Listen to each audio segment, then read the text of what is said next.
সাইদ ওমর, আপনি ইউএসএ তে থাকেন এবং অনেকদিন বাংলাদেশে কাজ করছেন। সফটওয়্যার কমিউনিটি অনেকেই আপনাকে চিনে।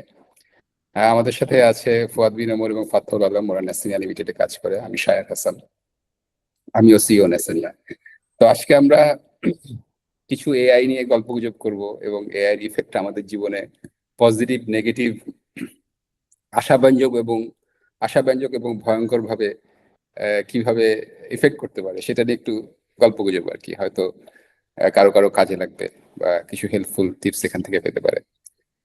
তো প্রথমে ওমরকে জিজ্ঞেস করতে চাই যে মানে আপনার ক্যারিয়ার নিয়ে যদি একটু বলেন, এখন কোথায় আছেন বা কোথায় ছিলেন?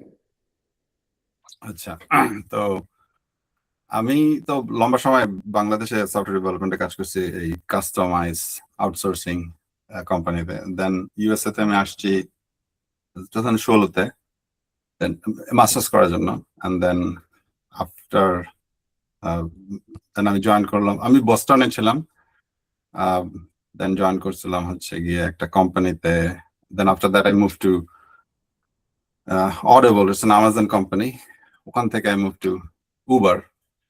এখন যে কোম্পানিতে আছি সেটা হচ্ছে যে উবারের যে সেলফ ড্রাইভিং ডিভিশনটা ছিল ওটা উবার বিক্রি করে দিচ্ছে আরেকটা কোম্পানির কাছে। এখন আমি ওখানে চাকরি করতেছি, ওটার নাম অরোরা ইনোভেশনস।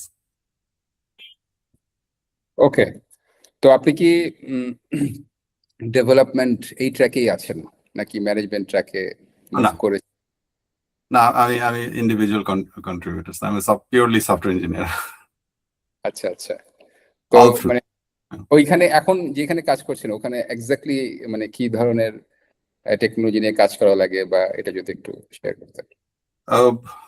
তো আমি খুব সংক্ষেপে বললে যেটা হচ্ছে যে ধরেন আমরা যে কোম্পানি, আমরা সেলফ ড্রাইভিং টেকনোলজি বানাচ্ছি ট্রাকের জন্য, ওকে, 18 হুইলার। আচ্ছা তো ওইটার কোম্পানি অনেক ডিভিশন আছে, বাট আমি বলতে পারি আমাদের মেইনলি 3টাই প্রোডাক্ট। একটা হচ্ছে যে হার্ডওয়্যার, ডেফিনেটলি ট্রাকের ভিতরে হার্ডওয়্যার ফিট করতে হবে। দেন সফটওয়্যার যেটা হচ্ছে ড্রাইভারটা, যে main driver software. So that's it. But একটা ট্রাক, অটোনোমাস ট্রাককে বিজনেসে কনভার্ট করার জন্য you need more software, like to lot of other things যেটা ডিরেক্টলি ড্রাইভার রিলেটেড না। So cloud services you can think about. So আমি হচ্ছে যে ইয়েতে আছি, ওই সার্ভিসেস ডিভিশনে আছি, রাইট। তো আমি অটোনোমাস ড্রাইভিং সফটওয়্যার ডেফিনেটলি বানাচ্ছি না ডিরেক্টলি। সো আমি যেটা বানাচ্ছি, যেটা it helps to deliver the other services আর কি। তো এটা হচ্ছে গিয়ে লাইক কোম্পানি কি করে, আর আমি হচ্ছে গিয়ে পিওরলি সফটওয়্যার ইঞ্জিনিয়ার। আমাদের টেকনোলজি স্ট্যাকটা যদি আমি প্রোগ্রামিং ল্যাঙ্গুয়েজের পয়েন্ট অফ ভিউ থেকে বলি, মেইনলি 3টা মেইন ল্যাঙ্গুয়েজ, 4টা মেইন ল্যাঙ্গুয়েজ আমি দেখি। একটা হচ্ছে সি প্লাস প্লাস, যেটা দিয়ে ওই ড্রাইভার সফটওয়্যার, যেটা anything that's run on the truck, এটা C plus plus. Any kind of services সেটা হচ্ছে গোল্যাং। আর এনিথিং যেটা স্ক্রিপ্ট এটসেট্রা, এগুলো হচ্ছে Python. And then front end of course হচ্ছে গিয়ে TypeScript, React. Technically speaking আমরা হচ্ছে স্টার্টআপ, কারণ যেহেতু একটা প্রি রেভিনিউ কোম্পানি। ওকে, তো হ্যাঁ, আপনার আমি কাজ শুনেছি আর কি যে আপনি ট্রাক, সেলফ ড্রিভেন ট্রাক নিয়ে কাজ করছেন, 16 হুইলার নাকি 14 হুইলার। সো আপনি বলছিলেন যে মানে দ্য কনভারসেশন দ্যাট স্টার্টেড, আসলে যেটা দিয়ে আমরা শুরু করছি, যে ইউ টোল্ড মি দ্যাট আপনি একটা ল্যাঙ্গুয়েজে এখন কোড করেন, আপনার বিভিন্ন ল্যাঙ্গুয়েজে কোড করার নিড চলে গেছে, and which is plain English. হ্যাঁ। তো মানে এটা আমি আই হোপ এটা একটু মানে ওভার স্টেটমেন্ট। তো মানে এটা কতটুকু ওভার স্টেটমেন্ট আর কতটুকু রিয়েলিটি একটু আপনার মুখ থেকে শুনি। প্রথম এখানে there is a twist হচ্ছে এরকম যে আমি ঠাট্টা করে বলতেছিলাম যে আমি শুরু করছি বেসিক দিয়ে, দেন আমি বেসিক থেকে কুইক বেসিক থেকে ভিজুয়াল বেসিক থেকে সি শার্প থেকে ধরেন জাভা, এন্ড দেন এখানে আরো আসার পর গোল্যাং, পাইথন এটসেট্রা। কিন্তু এখন আমার programming language kind of is English. And এটার আমি ব্যাখ্যাটা করি এইভাবে, এবং এক্স্যাক্টলি মানে জিনিসটা ইটস সো আনবিলিভেবল। আমি নিজেও এটা কি বলবো, ভাবিনি কোনোদিন যেটা হবে। ইটস জাস্ট লাইক আমি এআই আসছে বেশ অনেকদিন আগে থেকেই, কিন্তু আমি এআই কে খুব একটা বেশি পাত্তা দিচ্ছিলাম না। আমাদের এখানে যে এআই এর যে ইন্ট্রোডাকশন শুরু হয়েছে গত বছর অলমোস্ট মার্চ থেকে, দেন অক্টোবর থেকে অনেকেই শুরু করছে। আমি ওই যে মাইক্রোসফটের যে কোপাইলট ওটাই ছিল, ওটা just a glorified code completion, sometimes just like annoying. আর আরেকটা হচ্ছে যে জিনিসটা আমি সবচাইতে পছন্দ করি, কোড লেখা, লাইক টাইপ করে কোড লেখা, এটা আমি গত 25 বছর ধরে করতেছি। So I was not ready to give it up because that's what I do. কিন্তু এখন যেটা দাঁড়াইছে,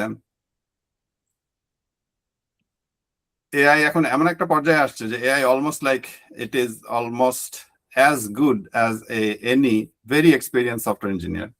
ধরেন আমাকে যদি একটা টিম ফর্ম করতে বলতো, যেখানে আমি হচ্ছে ম্যানেজার আর আমার একজন সফটওয়্যার ইঞ্জিনিয়ার আছে, বা আমি হচ্ছে টেক লিড, ঠিক ম্যানেজার না, ম্যানেজার হচ্ছে টেক লিড ম্যানেজার, আমি ইন্ট্রিকেটলি কোডিং এর সাথে ইনভলভ, কিন্তু আমি নিজে কোড লিখি না, আমি কোড রিভিউ করি, আমি কোড লিখতে বলি, এবং আমি যে বলা মাত্র সে কোডটা লিখে। এখন সে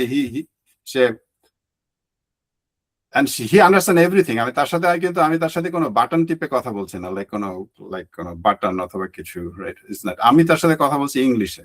সো আমি তার সাথে কনভারসেশন করতেছি এইভাবে যে, like, how do I tell it, anything that I would tell to a human being, and he understands it, and absolutely. এবং যেটা হয়েছে যে আমার অ্যাডপশনটা শুরু হয়েছে আমাদের প্রায়, আমাকে ম্যানেজার ডেকে বলছে যে চেঞ্জটা হচ্ছে সেটাতে তুমি যদি কনভার্ট না হও, হিয়ার্স দ্য প্রবলেমটা হচ্ছে যে এখন এক্সপেকটেশনটা চেঞ্জ হয়ে যাচ্ছে আর কি, এক্সপেকটেশনটা চেঞ্জ হয়ে যাচ্ছে। সো প্রিভিয়াসলি কি ছিল, যদি আমাকে কেউ কাজ দিত, যে কেউ আন্ডারস্ট্যান্ড করতে এই কাজটা করতে 3 দিন লাগবে, বিকজ এই কাজটা আমি যখন করে শেষ করবো, it will produce like 2000 lines of code probably, চেঞ্জটা, এবং আমি এটা টেস্ট করতে হবে, লিখতে হবে, এটা 3 দিন লাগবে। হ্যাঁ, আমি যদি 3 দিনে করি, সবাই খুশি, সবাই এক্সপেক্ট, কেউ বলতেছে না যে আমার পারফরমেন্স খারাপ, রাইট? কিন্তু এআই আসার পর এখন এর এক্সপেকটেশন হচ্ছে যে এইটা 3 দিন যেটা লাগতো সেটা আমার এখন 1 ঘন্টা লাগার কথা। If I am not doing it in an hour, then basically something is wrong. So because অন্যরা করতেছে, সো বেসিক্যালি আমার এআই অ্যাডপশনটা আমি যদি না করি, আইল প্রবাবলি লুজ মাই জব। তো যাই হোক, আমি রিল্যাক্টেন্টলি শুরু করছি ফার্স্টে, যে কারণ তারপর আমি লম্বা সময় পর্যন্ত আমি কিন্তু করতেছিলাম, আমি ভিজুয়াল স্টুডিও কোডেই থাকতেছি, আমি কোড খুলতেছি, সব সময় করতেছি। কিন্তু এখন এমন হয়েছে যে এখন বেসিক্যালি গত প্রবাবলি 2 থেকে 3 মাস I have not written a single line of code. যেটা বলতে বোঝাচ্ছি, কোড লেখা বলতে যদি বোঝায়, ধরেন এরকম যে প্রিন্ট হ্যালো ওয়ার্ল্ড, সো আমি লিখলাম PRINT, দেন ব্র্যাকেট দিলাম, কোটেশন দিলাম HELLO ওয়ার্ল্ড, হ্যালো ওয়ার্ল্ড। এই কথাটা আমি টাইপ করিনি, আমি আমার এআই কে বলছি right print hello world. So আমি যা লিখছি, আমি আমার কিবোর্ডে আমি যা টাইপ করছি, দোজ আর অল ইংলিশ, কিন্তু কোড আমি কিন্তু জেনারেট করছি গত 3 মাসে probably 10 times more code than I used to, 10 times. আমি আজকে সকালেও, আমি আপনাকে একটা এক্সাম্পল দিই, যে আমার একটা কাজ ছিল, যে আমি কাজটা সাম সর্ট অফ টেকনিক্যাল, আমি যদি হাত দিয়ে করতাম তাহলে আমাকে ধরেন 3 ঘন্টা লাগতো। হ্যাঁ, আমি ক্লডকে বললাম, তো ক্লডকে বলার পর সে আমাকে বললো যে কি করতে হবে। তারপর সে আমাকে জিজ্ঞেস করতেছে যে আমি কি ব্যাশ স্ক্রিপ্ট একটা লিখে ফেলবো নাকি, কারণ সে এটা ওয়ান টাইম করতে পারে, আবার এটা সেভ করে রাখতে পারে। তো আমি তাকে বললাম ঠিক আছে, ব্যাশ স্ক্রিপ্ট লিখে ফেলো। সো ব্যাশ স্ক্রিপ্ট লিখে ফেললো। দেন সেকেন্ড যে আমি একটা কাজ করতেছি, সেটার জন্য তার সাথে কথাবার্তা বললাম, বুঝাই বললাম আমি কি চাই, সে আবার একটা ব্যাশ স্ক্রিপ্ট লিখে ফেললো। দেন আমি একটা পিআর আমি পাবলিশ করলাম। পিআর আমি দেখাই আপনাকে, আমার তো কম্পিউটার দেখাতে পারবো না, কিন্তু আমি বলি এটা কত line of code, 373 line of code, 373 lines of ব্যাশ কোড, রাইট? আমি কিন্তু ব্যাশ এক্সপার্ট না, রাইট? আমি যদি লিখতামও আমাকে বোধহয় 14 বার গুগল করা লাগতো, রাইট? কিন্তু he has written an absolutely perfect একটা CLI ব্যাশ দিয়ে, যেটার ভিতরে, তো ইট জাস্ট, এখন আমি ওভার এক্সাইটেড হয়ে যাচ্ছি, কিন্তু ঘটনাটা যে দাঁড়াইছে কি এরকম, কেন আমি বলতেছি যে আমার 25 বছরের ইতিহাসে এত আশ্চর্য কখনো হয়নি, কারণ এর আগে পর্যন্ত যাই আবিষ্কার হয়েছে, ধরেন যেটাই হয়েছে, right, it was just an incremental change, right? It was an incremental change. কারণ আমার মনে আছে যখন আর্লি ক্যারিয়ারে তখন আমি ওয়েট করতাম একটা নতুন জিনিস বের হবে, মাইক্রোসফটের একটা কনফারেন্স আসবে, ওখানে নতুন বের হবে Visual Studio this version, then Visual Studio that version, SQL Server that version, everything is same, it's just like incrementally বাড়তেছে। কিন্তু 2025 সালে জানুয়ারি ফেব্রুয়ারি মাসের দিকে I suddenly realized that software development is not going to be the same. It is not going to be the same ever. It is, I mean, it's not a bad news per se. মজার ব্যাপার কি জানেন, আমার job insecurity actually উল্টা চলে গেছে। I'm confident that I'm not going to lose my job because our productivity has been like 10x. The amount of things that I can do now, it has been 10x, which means so এটা অনেক complicated. আমি আপনাকে বলবো এটার ইমপ্লিকেশনটা এইটা না যে এটার মানে সব চাকরি চলে যাবে, কারো চাকরি থাকবে না, সফটওয়্যার ডেভেলপমেন্ট বলে কিছু থাকবে না, আমি মনে করি না সেটা। কিন্তু on the other hand again, it's not, software development will not be the same, 100% guaranteed. It's just like it, এবং এটা সব জায়গায় যায়নি।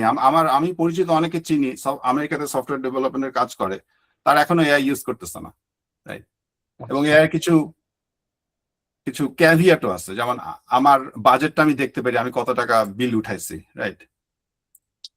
সো আমার এটা মাসে কত তারিখ, এটা ধরেন জুন মাসে 20 তারিখ, আমি অলরেডি প্রায় $600 আমার বিল উঠছে ক্লাউডে, রাইট? $600 lot of money. আপনি প্রবলি আমি যখন আমার মাসটা শেষ করবো প্রবলি $800 হয়ে যাবে, কারণ আমি অত হেভি ইউজ করতেছিলাম।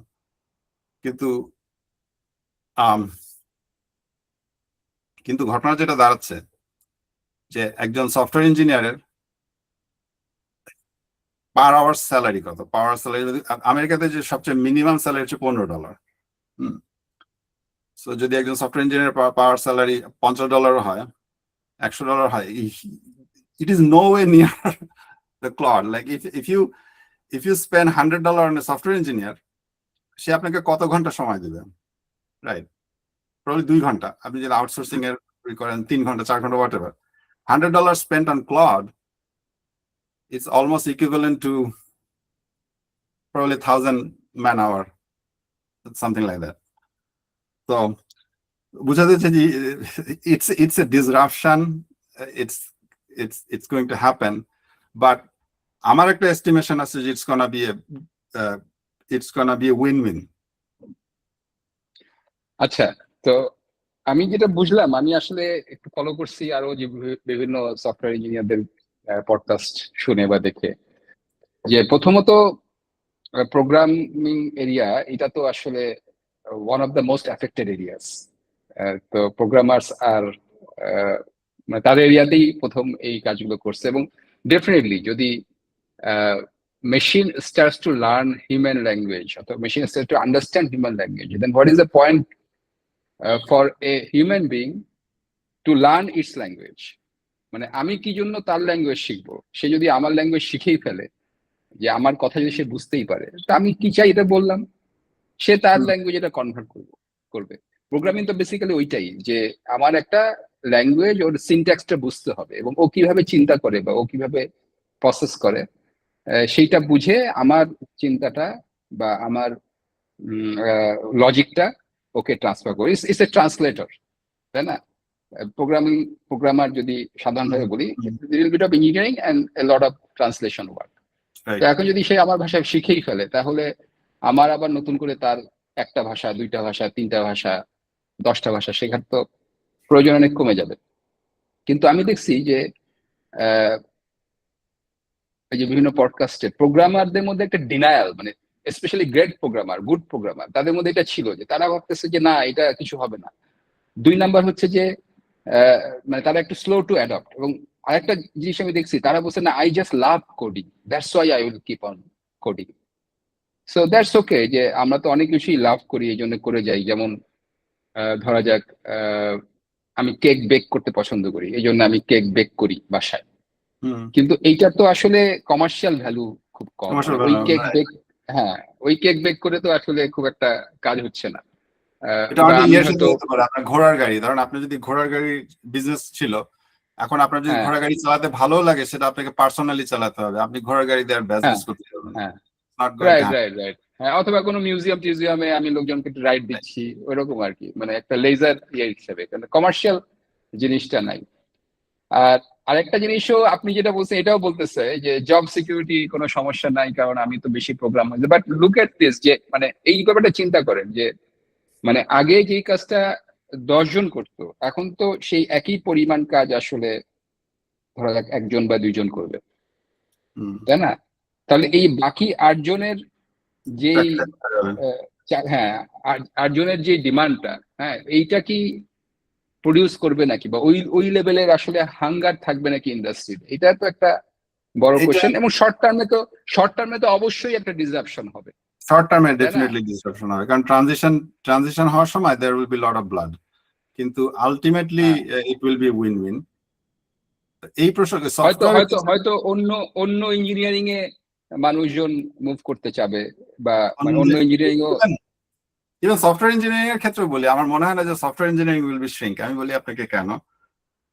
এই ছোট একটা এক্সাম্পল দিই, যে 2000 কত সালের দিকে, 16 সালের দিকে আপনার এআই এত ভালো হচ্ছিল, আপনার ওই কি জানি কাজটা বলে, এমআরআই আর ইমেজিং স্ক্যান হ্যাঁ করে তার বলে দেয়। তো তখন একজন বলছিল যে তোমরা রেডিওলজি পড়ার কোনো দরকার নাই, রেডিওলজির কোনো চাকরি থাকবে না 4-5 বছর পরে, there will be no radiologist, because আপনি গিয়ে রেডিওলজিক্যাল একটা এক্সাম দিবেন, স্ক্যান করে আপনার কম্পিউটার এআই রিপোর্ট দিয়ে দিবে আপনার কি হয়েছে।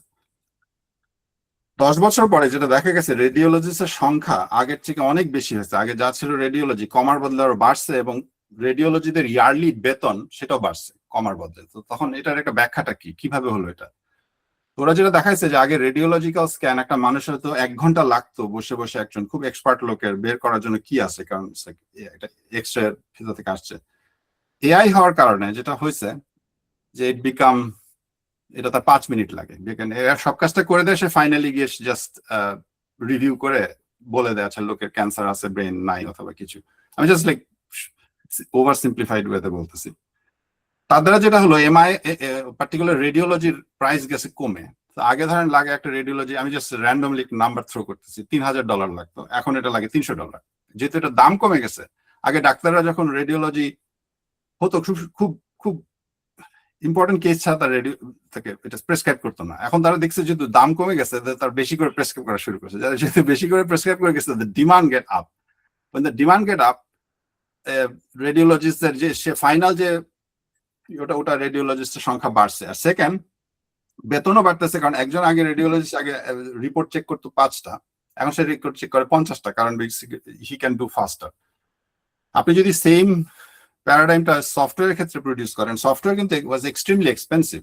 সফটওয়্যার কোনো ইজি জিনিস না। আজকে বাংলাদেশ গভর্নমেন্ট যদি এসে আপনাকে বলে একটা সফটওয়্যার বানায় দেন, তারা বললো আমার কাছে 10 কোটি টাকা আছে, আপনি তখন বললেন যে ঠিক আছে 10 জন ডেভেলপার 2 বছর, ফাইন, আমি সফটওয়্যার বানাবো। কিন্তু একজন যে মুদির দোকানদার এসে যদি বলে আমাকে একটা সফটওয়্যার বানায় দেন, আপনি বলবেন you will not be able to afford our service because it's so expensive, তুমি কিভাবে পারবা? কিন্তু এখন মুদির দোকানদার গিয়ে একটা কোনো হবিস্ট স্টুডেন্টকে বলতে পারে যে আমার একটা সফটওয়্যার বানায় দাও। হবিস্ট স্টুডেন্ট বেসিক্যালি এআই দিয়ে জাস্ট তার সফটওয়্যারটা 3 দিনে বানায় ফেললো, রাইট? এবং তাকে চার্জ করলো অনেক কম, because it's just the cost has been, the cost of producing software has went down. যেহেতু it has went down, the demand went up. আপনি যদি বাংলাদেশের কথা চিন্তা করেন, বাংলাদেশে এখন যে পরিমাণ সফটওয়্যার আছে, তার থেকে যদি 1000 গুণ বেশি সফটওয়্যারও যদি আপনি বানান, still there is a demand. কিন্তু কেন মানুষ সফটওয়্যার বানাচ্ছে না? Because people do not afford that software. কারণ আপনি বাংলাদেশে দেখেন, প্রত্যেকটা ক্ষেত্রে এখন সফটওয়্যার থাকতে পারতো নাই। একটা মানুষ ধরেন ই কমার্সে আসতেছে, সে কি করছে, ফেসবুকে গিয়ে লাইভে গিয়ে বলতেছে যে যদি কিনতে চান আমাকে ইনবক্স করেন। He does not have an e commerce website যেখানে কেউ একটা জিনিস অর্ডার করতে পারে। কেন he does not have an e commerce website? Because এখন সে একটা ছোট্ট পাঞ্জাবি বিক্রেতা, সে ই কমার্স ওয়েবসাইট অ্যাফোর্ড করবে কোথা থেকে?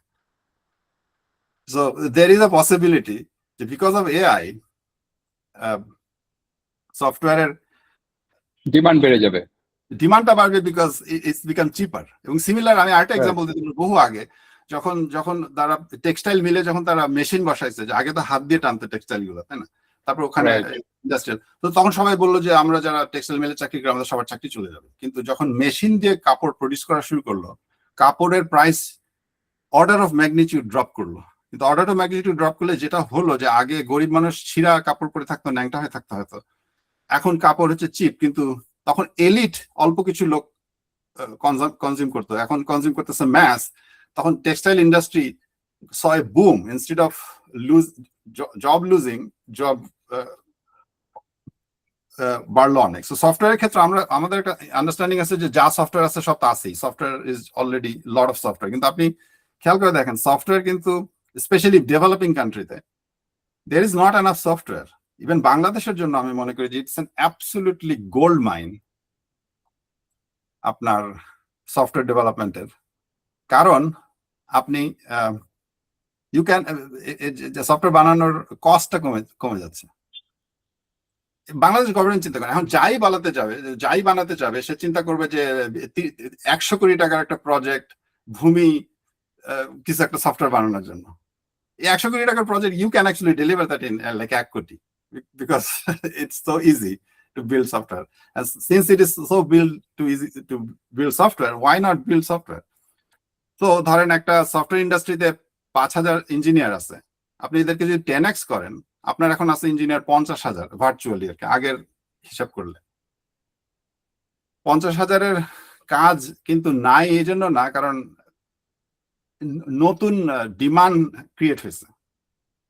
বুঝতে পারছেন? I'm not very articulate person, কিন্তু you understand? আমি বুঝতে পারছি না, the point is already understood, এটা বোঝা গেছে।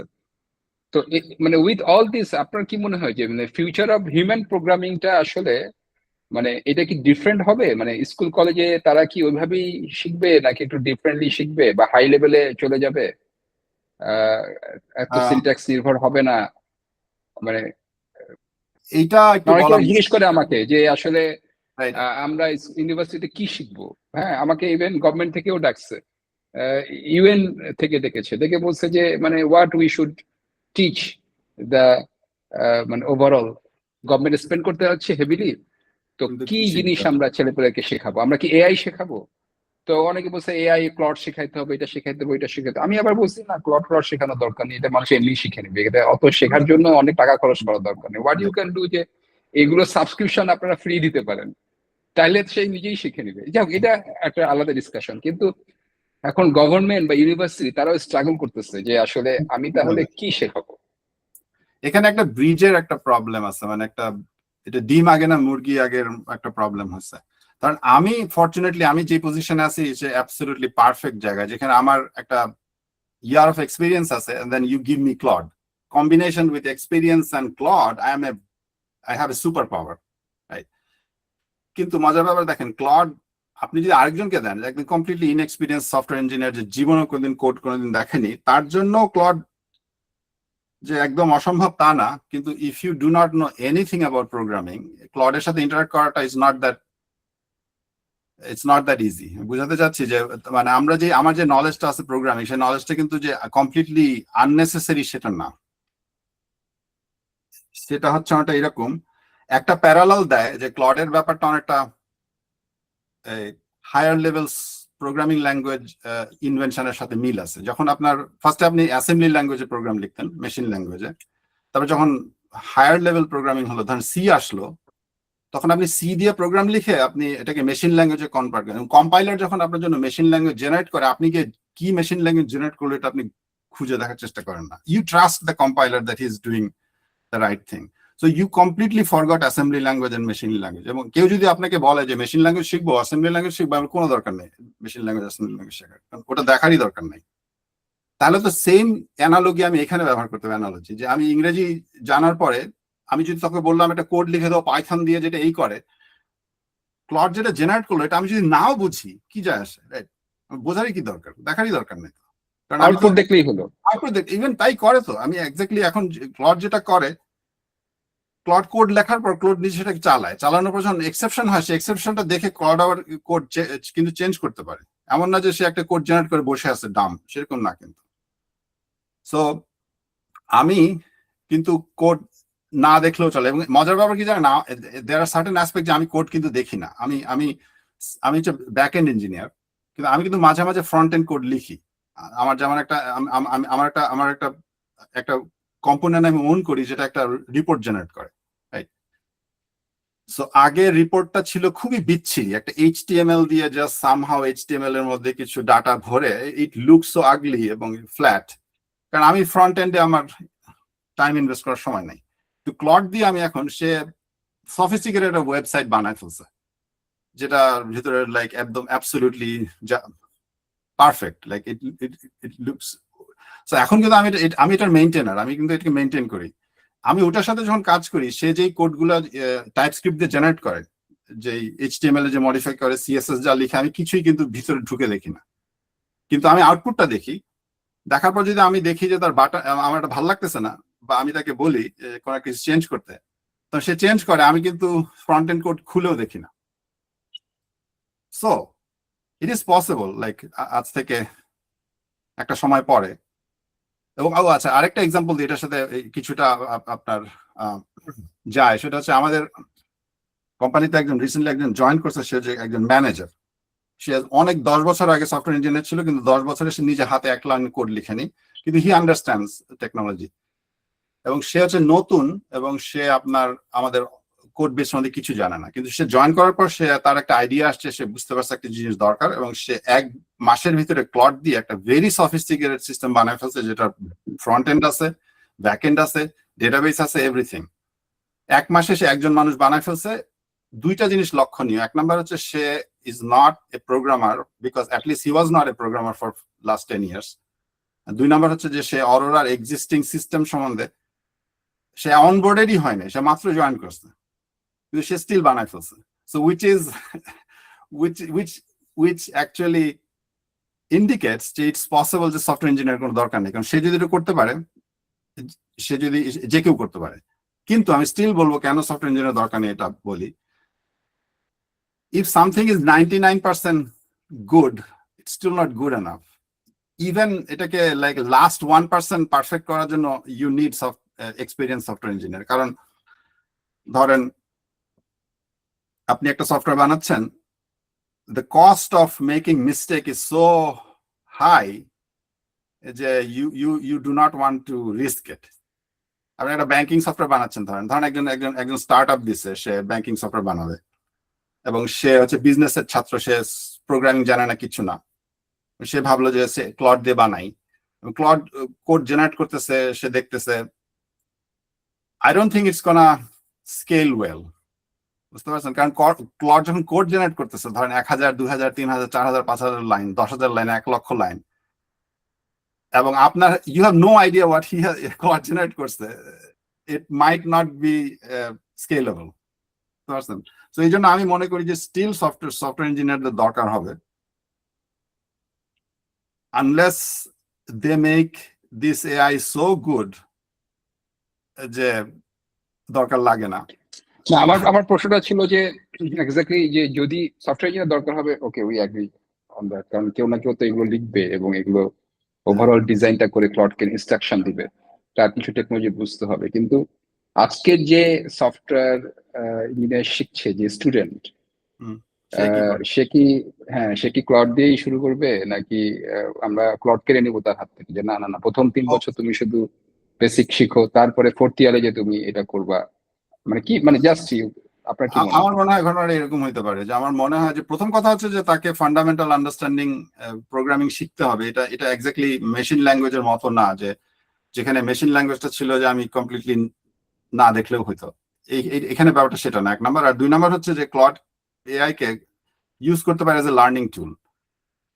খেয়াল করে দেখেন, আমার কাছে মনে হয় যে ক্লড থাকার কারণে আপনার অ্যাকচুয়ালি একটা প্রোগ্রামিং ল্যাঙ্গুয়েজ শেখা উইল বি সিগনিফিকেন্টলি ইজিয়ার। খেয়াল করে দেখেন, আমি আজ থেকে 20 বছর পিছনে যাই, আমি জাভা শিখবো, আগে কি করতাম, একটা টিউটরের কাছে গেলাম বা কারোর কাছে গেলাম, কিছু একটা ভিডিও দেখলাম। এখানে আমি ধরেন প্রথম একটা ভিডিও দেখলাম জাভা কিভাবে, জাভা বিভিন্ন কিছু দেখলাম, কিন্তু আমি একই সাথে ক্লড ওপেন করে আমি বললাম যে write me a Java program that does this, and then Claude যখন কোড জেনারেট করে দিল, তখন তার জেনারেটেড কোড দেখে আমি বুঝলাম ও আচ্ছা এইভাবে লিখে। and then আমি ক্লডকে জিজ্ঞেস করলাম যে লাইন নাম্বার 70 তুমি এটা এইভাবে করছো, কেন করো, এক্সপ্লেইন। দেন ক্লড আমাকে এক্সপ্লেইন করতে পারে। হুম হুম তারপরে আপনি করলেন কি যে জেনারেটেড জাভাটাকে আপনি নিজে চিন্তা করলেন যে স্টুডেন্ট সে চিন্তা করলো আচ্ছা ঠিক আছে এখন আমি ক্লডকে আমি লিখবো না, আমি নিজে লিখবো। সে জাভা থেকে নিজে মডিফাই করলো। মডিফাই করার পরে ধরেন চালাতে গেল, এখন চলতেছে না, ইদার সিনট্যাক্স এরর হচ্ছে, বিল্ড হচ্ছে না। সে ক্লডকে জিজ্ঞেস করলো কেন বিল্ড হচ্ছে না আমাকে বলো। তখন ক্লড বলে দিল যে তুমি তো এটা এইভাবে লিখছো, ভুল হয়েছে, অর্থাৎ এভাবে লিখছো। অ্যাজ ইফ লাইক ধরেন আপনি একজন যদি জাভা বা যে কোনো প্রোগ্রামিং ল্যাঙ্গুয়েজ নিজে শিখে ভার্সেস একজন এক্সট্রিমলি সিনিয়র সফটওয়্যার ডেভেলপমেন্টের সাথে পিয়ার প্রোগ্রামিং করে, who is going to learn that language faster? So যে পিয়ার প্রোগ্রামিং করছে সে, সো ক্লড কিন্তু as if like you can treat this as a human being, almost like he understands everything. So basically so তখন যেটা হচ্ছে যে Claude বা AI could be a tutor at the same time. It is একটা সময় পরে এটা হবে তার কম্পেনিয়ন, কিন্তু যখন সে প্রোগ্রামিং জানে না, during that time it is acting as a tutor. এখানে আরেকটা কোশ্চেন আছে, সেটা হচ্ছে যে এই যে আপনারা যে কোড লিখেন এবং ওকে মানে ইনস্ট্রাকশন দিয়ে কোড বের করে নিয়ে আসেন, একে তো আসলে প্রচুর তথ্য ফিট করতে হয়। সো এসেনশিয়ালি মানে ক্লডের কাছে আপনাদের কোড বেস এবং আপনাদের পুরো ডিজাইন এবং কোন ডিরেকশনে আপনারা যাচ্ছেন, এগুলো সব ইনফরমেশনই তো আছে। ক্লডের কাছে এখন আমি বলি এখানে একটা ইন্টারেস্টিং ঘটনা আছে। প্রথম কথা হচ্ছে ক্লড, আমি কোশ্চেনে আসতেছি, আপনি তাহলে বুঝতে পারেন যে ক্লড হচ্ছে যে অ্যাকচুয়ালি আমি যেটা বুঝি it is it's prohibitively expensive right now, right? It's just like এটা একটা সফটওয়্যার কোম্পানি যারা বানাচ্ছে সফটওয়্যার, তার জন্য এটা লেস এক্সপেন্সিভ, কারণ সে তো বেসিক্যালি হিউম্যানের পিছনে খরচ করতে এমনিতেই, ক্লডের পিছনে খরচ করা বরঞ্চ তার কস্ট কম। কিন্তু ধরেন আমি যদি বাসায় একা বসে, আমি কালকে যদি স্টার্ট আপ দিই, ধরেন আমার চাকরি চলে গেছে, আমি কালকে স্টার্ট আপ দিচ্ছি, আমি বসে বসে তো এত টাকা খরচ করতে পারবো না। সো এটার আরেকটা অল্টারনেট আছে, সেটা হচ্ছে লোকাল এলএলএম। এখন কিন্তু দেখবেন যে এই ফ্রন্টিয়ার, এগুলোকে বলে ক্লড, যে অ্যানথ্রপিক, এগুলোকে বলে frontier model. So there are some open source model coming from China and different place. সেই লোকাল এলএলএম গুলো কিন্তু আপনি লোকালি চালাতে পারেন, এবং এটা অলমোস্ট ক্লড লেভেলের গুড না হলে ইটস অলমোস্ট লাইক কাছাকাছি আর কি।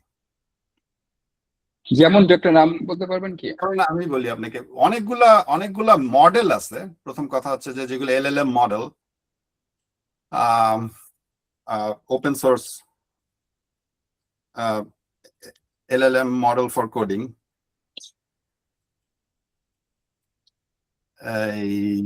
যেমন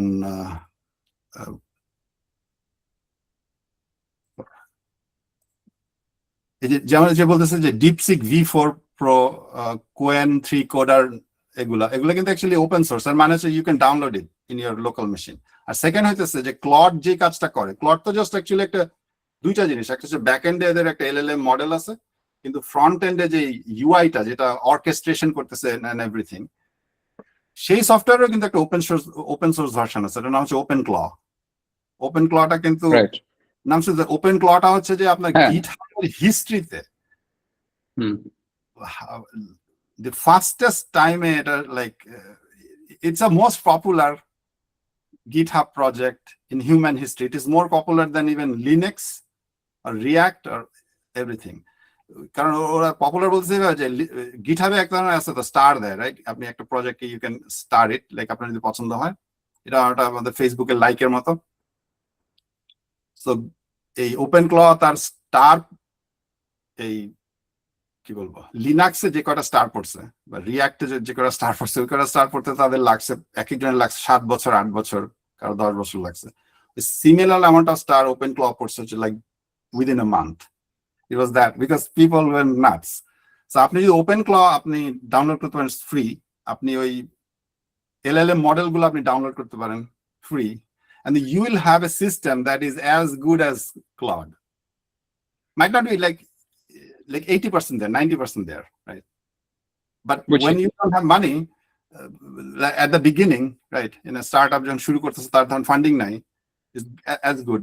একটা স্টুডেন্ট যখন programming শিখতেছে, it is they can use it, except there is a catch. আপনার বেসিক ল্যাপটপ এটা আপনি চালাতে পারবেন না problem, so you need some sort of machine. কিন্তু সবচাইতে চিপ মেশিন যেটা আমি দেখি যেটা করা যায় সেটা যে ম্যাক মিনি টেনগুলো এছাড়া। But this is a problem that is solvable.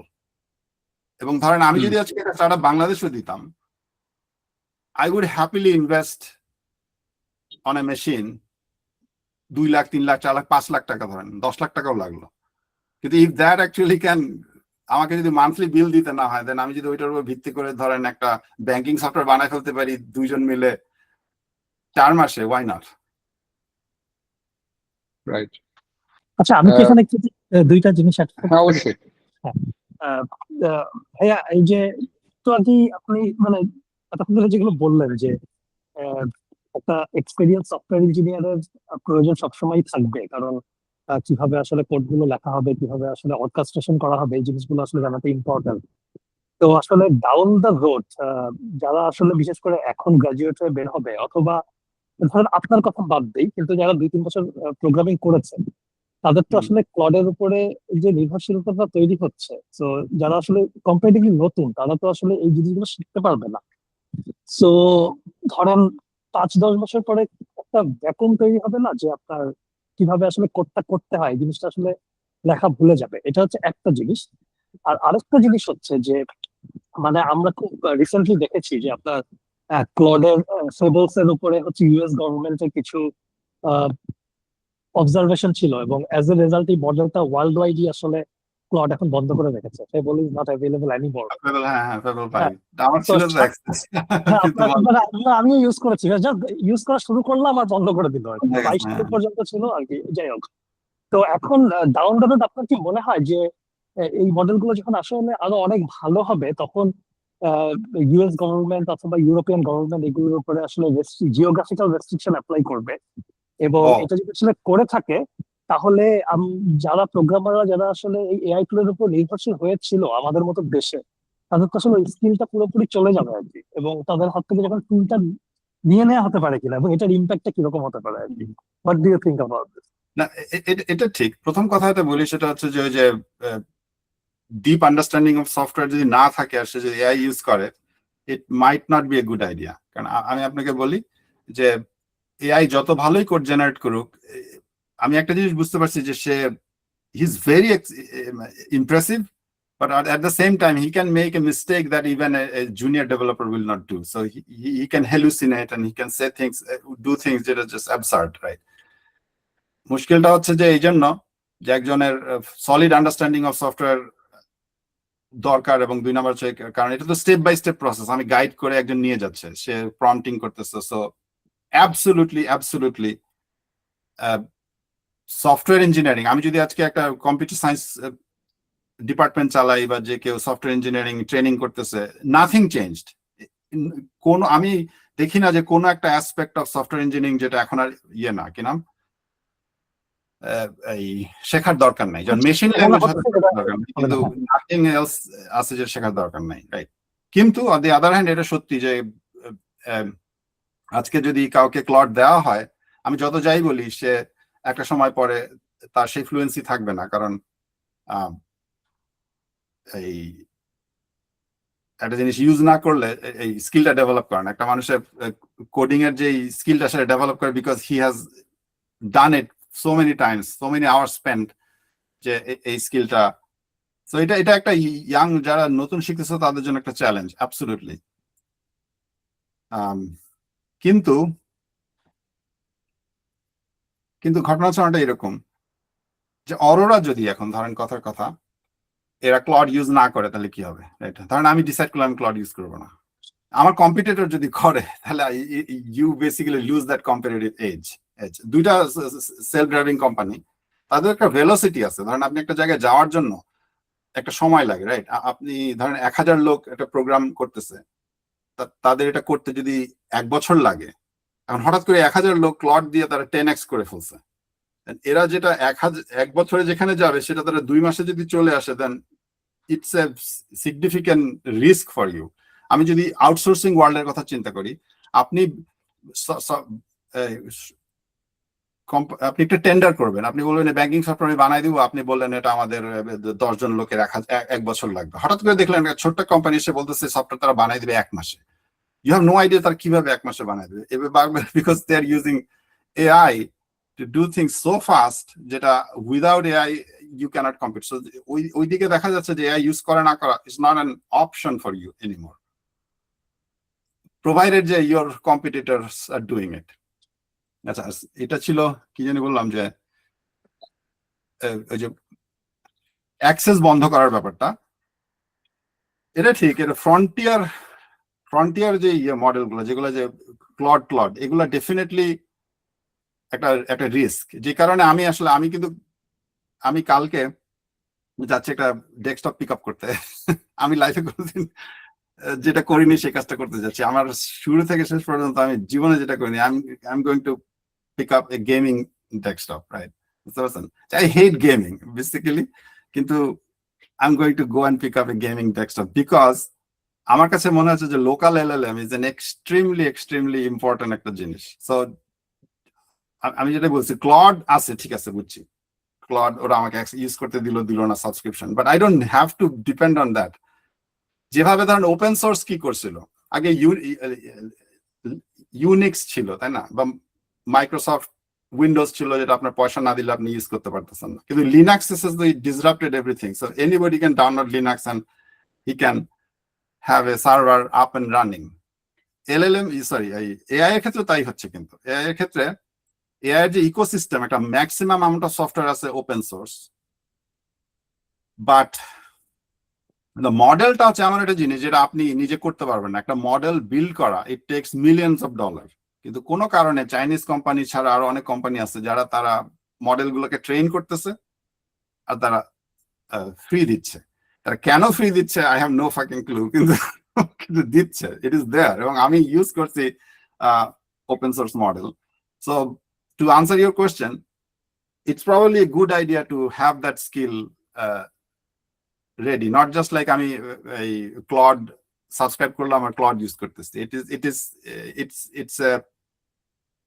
এটা পে অফ করবে multiple time to set up local LLM, local AI. মানে আমার যদি লোকাল এআই থাকে দেন আমি তো কারোর প্রতি ডিপেন্ডেন্ট না, I can use AI any time, right? এখানে একটা কথা মানে রিলেটেড, এটা একটু পরে জিজ্ঞেস করবো ভাবছিলাম, কিন্তু এখানে বলে নিই যে আমার কাছে মনে হয় কি যে we see that USA is betting very high on AI, তাই না, যে তারা জেনারেটিভ এআই এবং সুপার ইন্টেলিজেন্স ইত্যাদি ইত্যাদি এগুলোর দিকে যাবে, এবং they will have the control over everything, এবং এই জন্য হয়তো দেশের বাইরে অনেককে ইউজ করতে দিচ্ছে না। কিন্তু অন দ্য আদার হ্যান্ড মানে টেকনোলজি তো আসলে মানে সবসময় চেপে রাখা যায় না, অন্যরাও এটা কপি করছে, এবং আপনি যেটা বললেন which is not as good as those, কিন্তু কাছাকাছি, এবং they will catch up slowly. তো এইটা একটা আমার কাছে মনে হয়েছে যে ইউএস এর জন্য খুব রিস্ক, যে মানে আমি এমন একটা জিনিস নিয়ে কাজ করতেছি, ভাবতেছি যে এটা আমি কন্ট্রোল রাখতে পারবো এবং ইট উইল পে অফ, কারণ বড় বড় কোম্পানি তারা তো বিলিয়ন ডলার ইনভেস্ট করছে উইথ এ সাবস্ক্রিপশন মডেল, যে আমরা একসময় টাকা দিয়ে এটা ইউজ করব। কিন্তু হোয়াট ইফ এটার মানে অল্টারনেট চলে আসতেছে এবং আমরা টাকা দিয়ে ইউজ করব না? তো এই বড় বড় যেসব কোম্পানিগুলা যারা স্টক এক্সচেঞ্জে খুব হাইলি প্রাইসড আর কি, এখানে একটা রিস্ক আছে আর কি আমার কাছে, মানে ওভার ইউএস এর জন্য মনে হচ্ছে। এটা ডেফিনেটলি, এই রিস্কটা আমি আগে বুঝিনি। আমি লোকাল এআই ইউজ করা শুরু করছিলাম খুব রিসেন্টলি, হ্যাঁ, এবং লোকাল এআই এর পারফরমেন্স দেখে আমি যেটা ভাবছি যে আমি যদি এই যারা ইনভেস্ট করতেছে heavily on this thing, there is a significant risk, কারণ the amount of capital investment তারা করতেছে জাস্ট স্ট্যাগারিং, রাইট? আপনি যদি ইভেন অ্যানথ্রপিকের কথা বলি, যারা হচ্ছে ফ্রন্ট রানার, তাদের বোধহয় এখন অ্যানুয়ালাইজড রেভিনিউ লাস্ট টাইম ছিল $30 বিলিয়ন, রাইট? কিন্তু তারা স্টিল বলছে তারা নাকি প্রফিটেবল হবে লাইক 2029 সালে না কত সালে। তাই বলছে কি যার অ্যানুয়ালাইজ রেভিনিউ $30 বিলিয়ন, সে কিভাবে প্রফিটেবল না? কারণ তারা 300, 400, $500 বিলিয়ন অলরেডি ইনভেস্ট করে ফেলছে ডাটা সেন্টারে, ওইটাকে রিকুপ করা। কিন্তু ধরেন হঠাৎ করে কোম্পানিরা ডিসাইড করলো মাসে মাসে $100 বিল না দিয়ে আমি আমি লোকালি এআই ইয়ে করে সেট আপ দিয়ে দেন আমি নিজেই করি না কেন, তাই না? বা সো এটা একটা বড় রিস্ক ডেফিনেটলি। মজার ব্যাপার যে আমি আজকেই একটা ভিডিও দেখতেছিলাম, ওই অ্যানথ্রপিকের সিইও তারা বলতেছে যে তার কথাটা আমি যদি বুঝে থেকে থাকি, সেটা হচ্ছে যে ধরেন আপনার হাতে দুইটা মডেল আছে। একটা মডেল হচ্ছে যে ধরেন আমি যদি জাস্ট আইকিউ দিয়ে বলি, একটা 160 হচ্ছে আইকিউ, আর একটা আইকিউ হচ্ছে ধরেন 100। হ্যাঁ, তো 100 আর 160 আইকিউ আপনি যদি একটা সিম্পল কাজ করতে দেন, যার 160 আইকিউ আর যার 100 আইকিউ, তার জন্য কিন্তু ঘটনা দুজনকে যদি বলেন যে বাজার থেকে গিয়ে আমার জন্য এক হালি কলা নিয়ে আসো, এটা 160 আইকিউ কে এই কাজটা করতে দাও আর 100 আইকিউ গুলোকে কাজ করতে দাও, আউটপুট হবে same. It's not going to B any difference. এখন ধরেন 160 আইকিউ লোকটা আপনাকে বলতেছে এই কাজটা করে দেওয়ার জন্য আপনাকে $100 দেওয়া লাগবে, আর এই বলতেছে $10। So basically you absolutely should not hire that guy to কলা কিনে আনার জন্য। কিন্তু there are certain things, যেমন ধরেন আপনি ক্যান্সারের ওষুধ আবিষ্কার করবেন, হ্যাঁ, আর 160 IQ there is a possibility যে 6 মাসের ভিতরে ক্যান্সারের ওষুধ আবিষ্কার করে ফেলবে, এবং ওষুধ আবিষ্কার করে তাহলে আপনার পে আউট হচ্ছে 100 কোটি টাকা। আর এখানে there is a possibility যে লোকটা ক্যান্সারের ওষুধ 10 বছরের আবিষ্কার করতে পারবে না, রাইট? সো তখন দেখবেন যে it make sense, even if তখন আর কস্ট আর ইয়ে না। সো ইকোনমির কিন্তু অনেকগুলো সাইড আছে। একটা সাইডে যেমন এখন এআই ইউজ হচ্ছে ক্যান্সার রিসার্চে, আরো অনেক কমপ্লিকেটেড জিনিস ইউজ হচ্ছে। ধরেন যারা ফিনান্সিয়াল কোম্পানি, তারা এক্সট্রিমলি কমপ্লিকেটেড ডিসিশন নিচ্ছে যে একটা সিঙ্গেল ভুল decision will cost them like $1 billion. So ওখানে তাদের কাছে যে তারা যে পে আউটটা করবে, সেই পে আউটটা জাস্ট নগণ্য compare to what it brings. কিন্তু তার মানে এটা হচ্ছে যে ভবিষ্যৎটা কি? ভবিষ্যতে হচ্ছে যে জাস্ট ব্লাইন্ডলি সবাই ফ্রন্টিয়ার মডেল ইউজ করার কোনো দরকার নাই। You have to do trade off, যে আপনি কোথায় কোন মডেল ইউজ করবেন।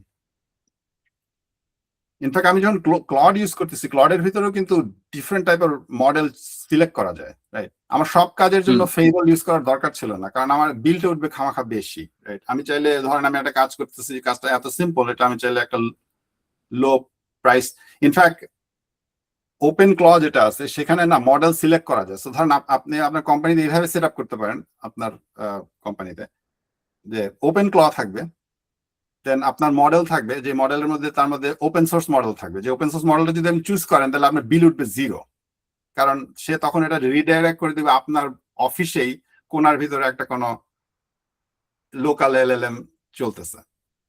কিন্তু যখন আপনি ধরেন একটা ডিবাগ করবেন, একটা কমপ্লিকেটেড বাগ, কোথাও একটা বাগ ডিবাগ, বাগ হচ্ছে production bug, it's extremely important, তখন আপনি সিলেক্ট করলেন যে Fable 5, দেন আপনি ডিবাগিং করলেন, then you get the result, then you go to, so it could be a version. Right.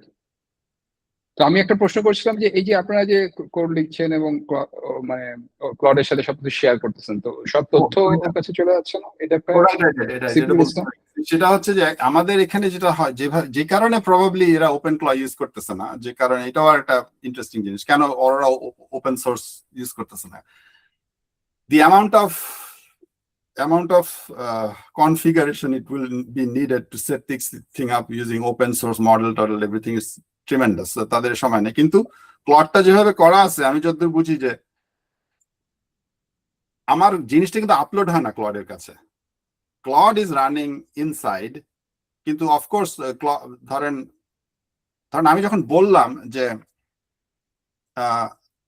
আমি ক্লডকে বললাম যে আমার ওখানে একটা রিডমি ফাইল আছে, পরে আমাকে জানাও, বুঝাতে চাচ্ছি যে যেহেতু এটা এন্টারপ্রাইজ কন্ট্রাক্ট, আপনি তো জানেন যখন SaaS অ্যাপ্লিকেশন আপনি লিখেন কখনো ধরেন ব্যাংকের কাছে, যদি আপনি সফটওয়্যারটা প্রোভাইড করছেন, একটা লিগ্যাল বাইন্ডিং আছে আর কি, কোনো টেকনোলজিক্যাল মানে ব্যারিয়ার, টেকনোলজি না এক্স্যাক্টলি। লাইক আপনি যদি ধরেন এখন অ্যানথ্রপিক যদি মনে করে যে সে অরোরার সমস্ত কোড চুরি করবে, রাইট, অ্যাবসলিউটলি জাস্ট কপি করে আরেক জায়গায় পাঠিয়ে দিবে, আমার মনে হয় না। অথবা আরেকটা জিনিস হচ্ছে যে এই যে স্পিওনাজ, ইন্ডাস্ট্রিয়াল স্পিওনাজ যেটা বলে, যেমন ও বুঝতে পারছে what direction they are moving, what they are cooking. তো সেই অনেক কোম্পানি এইটা হওয়ার কোনো, এটা অ্যাটলিস্ট আমেরিকার ভিতরে হওয়ার কোনো চান্স নাই, কারণ এর ইমপ্লিকেশন তো সাংঘাতিক। এটা ইটস জাস্ট লাইক আপনি যদি এরকম কোনো একটা কাজ কেউ যদি করে, হি ইজ গন গন। কিন্তু that is based on legal, solid legal foundation of America, যে জায়গায় ধরেন এটা করার কস্টটা তো হাই, যে কোনো কোম্পানি এটা করবে না, রাইট? কিন্তু সিমিলার ট্রাস্ট হয়তো অন্য জায়গায় নাও আসতে পারে, বাট আমি জানি না এটা ইয়েতে কি। কিন্তু ডেফিনেটলি এটা স্যান্ডবক্স, মানে অরোরা যখন ক্লড ইউজ করতেছে, they are no way exposing their data to third party, but the Claude definitely is reading all the files, right? এখন আপনাকে কি একটা মানে আপনাকে কি ওরা একটা মানে এন্টারপ্রাইজ সাবস্ক্রিপশন ইউজ করতে দিচ্ছে, right? Go and buy that. No, এটা পার্সোনাল না, এটা বেসিক্যালি সেট আপ করা হয়েছে এন্টারপ্রাইজ লেভেলে। So basically it's available there, so there is an administrator and everything. এবং সেও হয়তো আই ডোন্ট নো, মানে তারও কিছু কন্ট্রোল আছে, সে জানতে পারে যে কি ধরনের ফাইল আপনি ইউজ করতেছেন বা এরকমও। Absolutely, so definitely he has every control, he's seeing everything that I'm doing, right? এটা না, এবং তবে এটা আমাকে একজন বেক্সিম করে একজন জিজ্ঞেস করতেছেন আইটির, যে মানে আমাদের তো অনেক কনফিডেন্সিয়াল ডেটা আছে, তো আমি মানে কিভাবে, প্রথম কথা হচ্ছে যে আমাদের রুলটা কি থাকা উচিত। রুলটা তো অবশ্যই কিছু সিক্রেট কনফিডেন্সিয়াল ডেটা আছে, you cannot share even with Claude or anything. আর দ্বিতীয় প্রশ্ন হচ্ছে, উনি বলছেন মানে আমি এটাকে আটকাবো কিভাবে, মানে আমি বুঝবো কিভাবে যে সে এটা করতেছে কি করতেছে না। কারণ মানে মানুষ তো সবকিছুই শেয়ার করতে চাবে, ঠিক আছে আমার ফিনান্সিয়াল ডেটাটা আছে, এটা দিয়ে দিই, দিয়ে বলে তুমি এটা ঠিক করে দাও। তো এখানে আমি বলি, এখানে আপনার অ্যাকচুয়ালি চ্যালেঞ্জটা ইভেন যে আমেরিকাতে নাই তা না, আমেরিকাতেও চ্যালেঞ্জ আছে এইভাবে, কারণ Aurora as a company will not do anything malicious, এবং Anthropic as a company will never do anything malicious. That's not the problem. Problem is what if an employee inside that company does something malicious.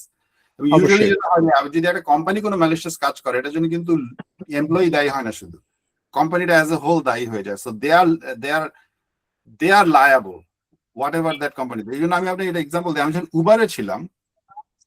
উবারে ছিলাম তখন আমি চাইলে কিন্তু কাস্টমারের data চাইলে view করতে পারতাম।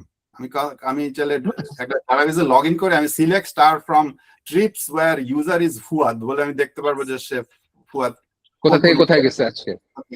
খেয়াল করে দেখেন, আমি এই ডাটাটা দিকে আমার ধরেন একটা like somebody I do not like, আমি তাকে স্টক করতে চাই, আমি জানতে চাচ্ছি সে লাইক কোথায় ট্রিপ নিতেছে। এটা কিভাবে ঠেকাইছে? প্রথম কথা হচ্ছে যে এই অনেক লেভেলের থাকে, এই প্রোটেকশন থাকে, যে আমি জাস্ট এমপ্লয়ি বলেই আমাকে ওই অ্যাক্সেস দিবেন, অ্যাক্সেস পারমিশনের কমপ্লেক্স থাকে। সো আমাকে হয়তো পারমিশন চাইতে হবে যে আমি ওই ডাটাবেসটা অ্যাক্সেস করবো, আমাকে পারমিশন দাও। তারপরে আমার সমস্ত অ্যাক্টিভিটি লগ হচ্ছে, আমি যদি কখনো অ্যাক্সেসও করি আমি গিয়ে বলতে পারবো না যে অ্যাক্সেস হয় নাই। So there are permission system, logging and everything. On top of that আরেকটা ইন্টারেস্টিং জিনিস ছিল, আমাদেরকে বলছে যে আমি যদি কোনো কারণে কখনো কোয়েরি ইস্যু করি যেটার সাথে আমার কাজের কোনো নাই, কানেকশন নাই, লাইক আমি আমার একটা কোয়েরি করছি যে কোয়েরি করার আমার দরকার ছিল না, কিন্তু স্টিল আমি করছি। সো আমার ওখানে বলা আছে that is than immediate ground of termination. So that is just without any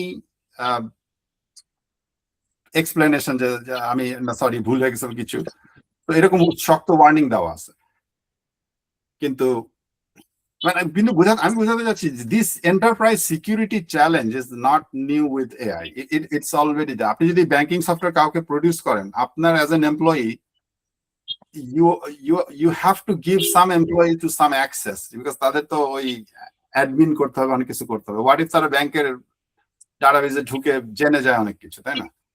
so ওইটা একটা বিগ চ্যালেঞ্জ, এবং সেটা তো এন্টারপ্রাইজ সফটওয়্যার সিকিউরিটির যে ব্যাপারটা, সেটা তো it was already there, and then there are lots of ways to এটাকে করা, কি বলে, মিটিগেট করা। কিন্তু এবং এআই জাস্ট ওই জায়গাতে ফিট করতেছে, right? AI is just another software that's running there in that space, right. আপনার কি মনে হয় যে আউটসোর্সিং কি মানে ফিউচার কি, এটা কি আগের থেকে বাড়বে নাকি কমবে? কারণ কোম্পানি তো নিজেই দু একজন রেখে যে বিজনেস ভালো বুঝে সে সফটওয়্যার গুলো তৈরি করে ফেলতে পারবে, এটা একটু হয়তো শ্রিঙ্ক হবে নাকি? সবচেয়ে আমার কাছে মানে সবচাইতে বড় লাইক ডিসরাপশন আউটসোর্সিং এর ক্ষেত্রে হচ্ছে এই জন্য যে কোম্পানিরা শুধু করে ফেলতে পারে সেটা হয়তো বড় কথা না, কারণ বহু লোক আছে করে ফেলতে পারলেও করবে না, right? তো তাদের সময় নাই। তো ধরেন আমি যদি একটা বিজনেস ওনার দেখি বা একটা আমেরিকাতে একটা কোম্পানি, তারা আগে আউটসোর্সিং করতো, এখন তারা চিন্তা করলো যে আউটসোর্সিং না করে আগে ধরেন 25 জন লোককে পার আওয়ার পে করতো, তো এখন সে চিন্তা করে দেখলো যে এখানে একজন লোক হায়ার করে তাকে ক্লড দিয়ে দিলে সেই করতে পারে, রাইট? পসিবিলিটি সে সেটা করবে, কিন্তু অ্যাটলিস্ট যেটা হবে এখন, আমার কাছে এটা তো আমার ব্যক্তিগত মত, আমি তো I am not an expert on this, billing has to B different without any doubt. কাহিনী হইতেছে যে আপনি যখন ধরেন একজনকে বিল করতেছেন, একটা সফটওয়্যার বানাতে আপনার 10,000 ম্যান আওয়ার লাগবে, ইটস নট গোয়িং টু, মানে আপনি আর কন্ট্রাক্টই উইন করতে পারবেন না আপনি যদি বলেন 10,000 ম্যান আওয়ার লাগবে, because expectation has short it down to 1,000 man hour. How? Because 1,000 man hour plus Claude can do the same thing that a 10,000 man hour without Claude can do. Ticket size ছোট হবে এরকম আর কি একটা ব্যাপার। ঠিক আছে, ছোট, কিন্তু আমার কাছে মনে হয় যে প্রবাবলি অনেকে হয়তো বলতে পারে যে আমাকে বিল তুমি পার আওয়ার বিল না করে আউটপুট অনুযায়ী বিল করো। আমি একটা ইয়েতে দেখতেছিলাম, এই ভিডিওতে দেখতেছিলাম, এই আলোচনা করতেছিল, তারা বলছে যে প্রবাবলি তারা কস্টিং মডেলটা চেঞ্জ করে দিবে। সে আমাকে বলে যে ঠিক আছে, আমাকে তুমি একটা ব্যাংকিং সফটওয়্যার বানায় দাও $1 million, like $500,000. I really don't know how many hours it will take. But আমি at least quote me যে কত টাকা তুমি চাও। তো আপনি তখন করলেন কি, আপনি হিসাব করে দেখলেন আমি যদি মান্থলি ক্লডকে এত টাকা বিল দিই, আমি যদি, মানে আপনি আগে হিসাব করতেন কিভাবে? আমি হিসাব করতাম আমি 20 জনকে স্যালারি দিব, তারা 1 বছরের সফটওয়্যার বানাবে, এটা হচ্ছে আমার কস্ট। আপনি এখন কস্ট ক্যালকুলেশন করবেন হচ্ছে যে আমি ওই 20 জনকে স্যালারি দিব, প্লাস ক্লডের ক্লাউড বিল দিব, দিয়ে কাজটা আমার হবে হচ্ছে গিয়ে 2 মাসে, right? Now you basic at least আপনি যদি বিড করতে যান without Claude and with Claude, দুইটা কোম্পানি একই প্রজেক্টে বিড করে, একজন ক্লড একজন without Claude, it's not gonna work, because you will see absurd pricing, যে প্রাইসিংটা হিউম্যানলি ইম্পসিবল। আপনার কি মনে হয় যে প্রোগ্রামিং এর সাথে সাথে বা প্রোগ্রামিং এর পর পরে মানে কোন সেক্টরটা আসলে অনেক বেশি এফেক্টেড হবে? প্রোগ্রামিং এর পরে এনি হোয়াইট কলার জব, বুঝতে পারছেন? আমাদের অফিসের কথা বলি, আমি নিজে পার্সোনালি এখন 100% I am not writing any code, এবং probably nobody is writing any code, probably that's my guess, nobody. কিন্তু আমরা কিন্তু হেডকাউন্ট শ্রিঙ্ক হয়নি, কিন্তু হেডকাউন্ট কিন্তু সেম আছে। আর আপনি বলতে পারেন যে হেডকাউন্ট হয়তো বাড়তো, আরো বাড়ছে না, আমি জানি না সেটার ক্যালকুলেশনটা কি। কিন্তু আরেকটা জায়গায় আমি দেখতেছি এরা ক্লডের আরেকটা প্রোডাক্ট আছে, নাম ক্লড কোওয়ার্ক, নাম শুনছেন প্রবাবলি। ক্লড এটা একটা হচ্ছে ক্লড কোড আর একটা হচ্ছে Claude cowork, more or less same, কিন্তু কোওয়ার্কটা হচ্ছে যে more design towards folks who are আপনার office worker, agent, like it's an agent, হ্যাঁ এজেন্ট। বাট লাইক সো আমাদের ওরা তো বহু লোকজন আছে যারা বেসিক্যালি কোডার না, রাইট? তারা মার্কেটিং এ আছে, তারা অ্যাডমিন, অমুক তমুক, এদের সবাইকে ক্লড কোয়ার্ক ঢুকাচ্ছে। সো ক্লড কোয়ার্ক দিয়ে তারা করবে কি, তারাও এখন তাদের productivity like is gonna boost. আগে হয়তো সে সকালবেলা উঠে ধরেন একটা এক্সেল শিট ডাউনলোড করলো, এক্সেল শিটটা দেখতেছে, সে এক্সেল শিট সে দেন তারপরে একটা পাওয়ার পয়েন্ট বানাচ্ছে, পাওয়ার পয়েন্ট বানালো, মুক্ত মুখ করলো, ধরেন একজনকে ইমেলে রিপ্লাই করলো, মুক্ত মুখ করলো। এখন সে হয়তো ক্লড সেট আপ করে দিচ্ছে, তার ইমেলটা আরেকজন রিপ্লাই করে দেয়, বা তার কাছে হয়তো 100টা ইমেল আছে, সে 100টা ইমেল ক্লডই পড়ে ফেলে। হোয়াট এভার অফিস ওয়ার্ক সে করতো, যে অফিস ওয়ার্কটা সে করতো 10 ঘন্টায়, দি অ্যামাউন্ট অফ 10 ঘন্টা office work is gonna do in an hour, right? So এখানে আমি যেটা দেখি, না বলেন, অসুবিধা নেই। আমি যেটা দেখি, আই ডোন্ট সি ইজ মানে টেম্পোরারি ডিসরাপশন তো ডেফিনেটলি হবে, কিন্তু কাহিনী যেটা গিয়ে দাঁড়াবে যেটা হচ্ছে যে we will see A level of productivity that we have not seen before. Right. এখানে আরেকটা প্রশ্ন হলো যে মানে একটা যে চিন্তা ভাবনা যে অনেক জব চলে যাবে, তো মানে যদি মানুষের জব চলে যায়, তাহলে if I have not enough money to spend on মানে AI, then who will buy the AI? How the AI will run then? AI কেও তো আসলে এমপ্লয় করার একটা ব্যাপার আছে, তাই না? Right, right. এটা তো ম্যান ভার্সেস মেশিন টাইপের, যে আমি যে কাজটা পারি সেটা কি আমি কমে করে দিতে পারবো, নাকি এআই তো এখন কমে করে দিচ্ছে, হয়তো হেভিলি সাবসিডাইজড এআই, কিন্তু এখন মনে হয় যে আসলে এনাফ লোক নাই পারচেস করার। হুম, আমার I don't need that productivity, যে আমি একটা ট্রিপে যাব, তো আপনি বলেন যে ভাই $500 দাও, তোমার একটা সফটওয়্যার বানাই দিচ্ছি, বা ঠিক আছে ক্লাউডে একটা ইনস্ট্রাকশন দাও, ইট উইল কস্ট অনলি $100 আর $50, এটা এই ট্রিপের জন্য তোমরা একটা গ্রুপ যাচ্ছ, একটা সফটওয়্যার থাকবে, সো সবাই যে খরচ টরচ করবে সেটা একটা হিসাব হয়ে যাবে। তো জাস্ট $50, আমার ভাই $50 দরকার নেই, এমনি আমি অন বাজেট, এর মধ্যে I don't want to spend $50 আর $100। তো এইটা কিন্তু একটা মানে চিন্তা যে যদি মানুষ বেকার হয়ে যায় তাহলে এটা ইউজ করবে কে? right, right. এটা তো কারণ আপনার already কনজিউমার costly। দরকার, রাইট? কনজিউমার আপনার হ্যাঁ। দরকার। একটা এক্সট্রিম এন্ডে ওরা বলছিল যে জাস্ট থট এক্সপেরিমেন্ট, যে বেসিক্যালি সমস্ত ফ্যাক্টরি হয়ে গেছে, রোবট দিয়ে কাজ করে, এবং সমস্ত যে ওয়ার্ক আর কি, যেগুলো ব্রেইনের ওয়ার্ক, সেগুলো সব এআই করে। So everybody is unemployed, right? If everybody is unemployed, then company গুলা তাদের প্রোডাক্ট বেচবে কার কাছে? বানাচ্ছে সেল করবে কার কাছে, right? So they will also মানে কলাপস। কিন্তু হ্যাঁ। ওটা ডিস্টোপিয়ান একটা লুক। কিন্তু ইউজুয়ালি যেটা আমার কাছে মনে হয় যে ইট ইজ, একটা বলে যে ধরেন এআই এর ইম্প্যাক্ট, অনেকে বলে যে ওভারঅল ইকোনমিতে, তারা বলে যে এটা আপনার কিছুটা এক্সাজারেটেড, প্রচুর জিনিস আছে যেটা এআই দিয়ে এফেক্টেড না।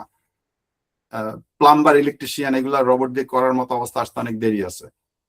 আর কি বলে, ধরেন হাসপাতালের ভিতরে এআই দিয়ে you can gain productivity, but you still nurse and you still need doctors and everything, then cleaner বলেন, ইত্যাদি ইত্যাদি। কিন্তু আমরা ওটা জানি যে ওটা এআই এফেক্ট হচ্ছে না। কিন্তু ধরেন ইভেন অফিস ওয়ার্কের ক্ষেত্রে, ইভেন সফটওয়্যার ডেভেলপমেন্টের ক্ষেত্রে, আমার কাছে কেন জানি মনে হয় যেন it is going to open new frontier, and that new frontier will create huge demand, and that demand would create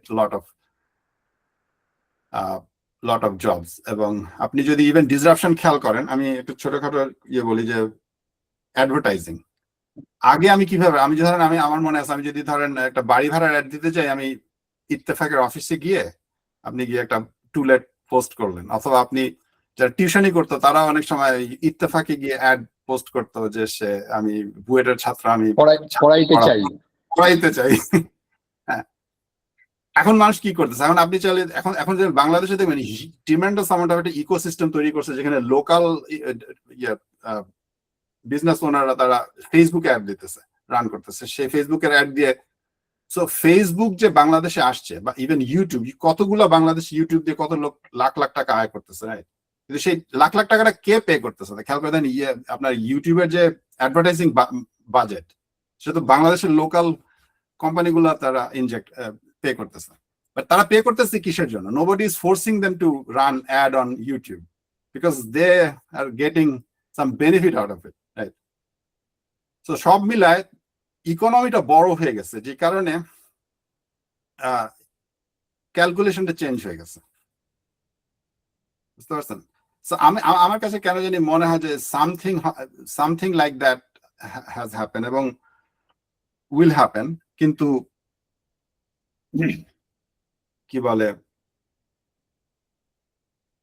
road to that future might not be pretty, মানে there will be lot of casualty, no doubt, কিন্তু at the end, when everything is readjusted, we'll be in a better place.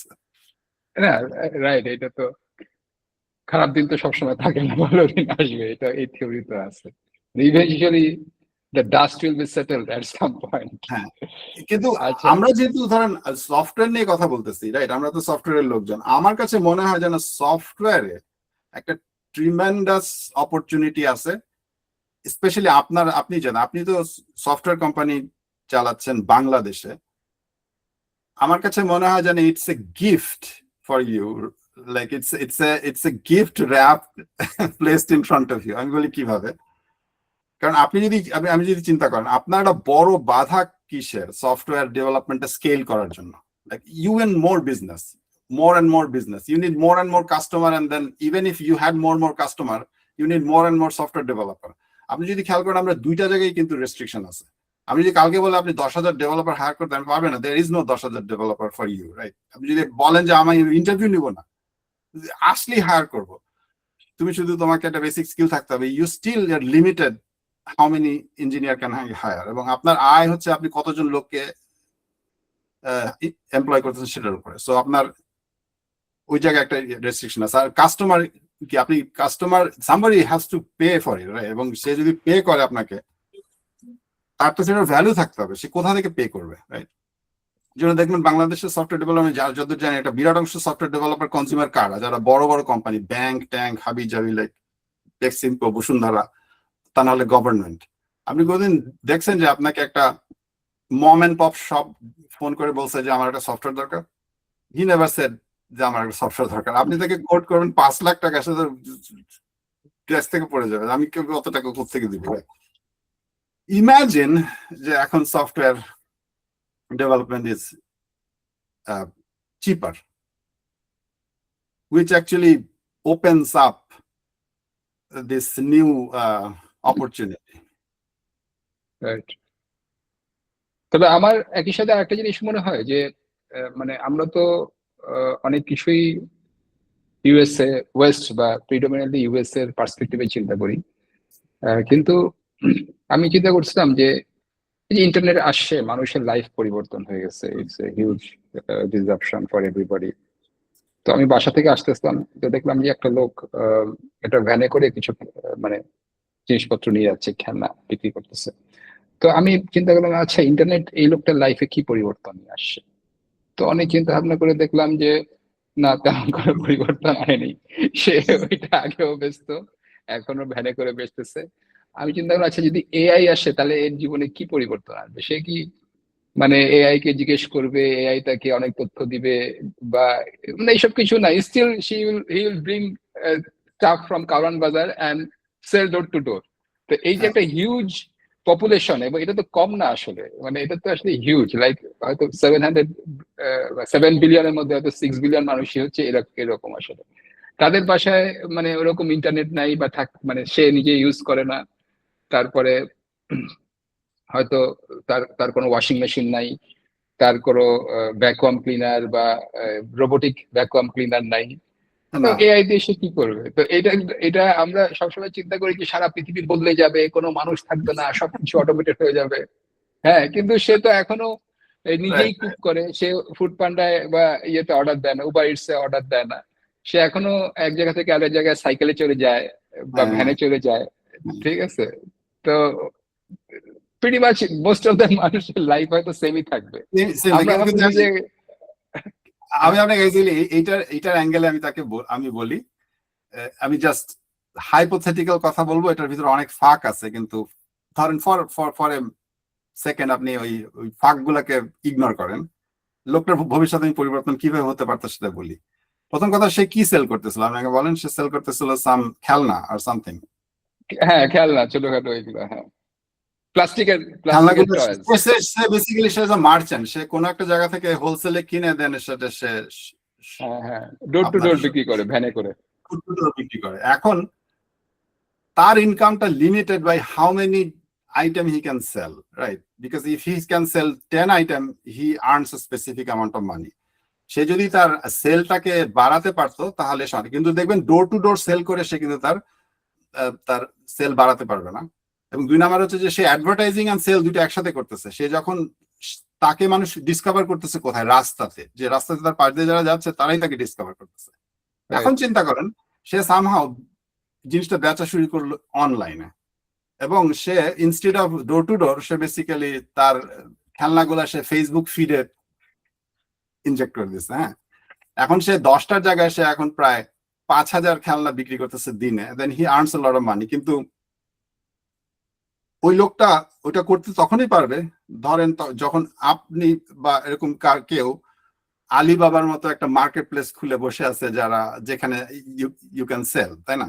এবং ধরেন সে টাকাটা নিচ্ছে কিভাবে? Because he has some payment gateway, যেটা দিয়ে সে টাকাটা নিতে পারে, ধরেন স্কোয়ারের মতো কোনো বা পেপ্যালের মতো কিছু একটা কোম্পানি যারা দিচ্ছে, right?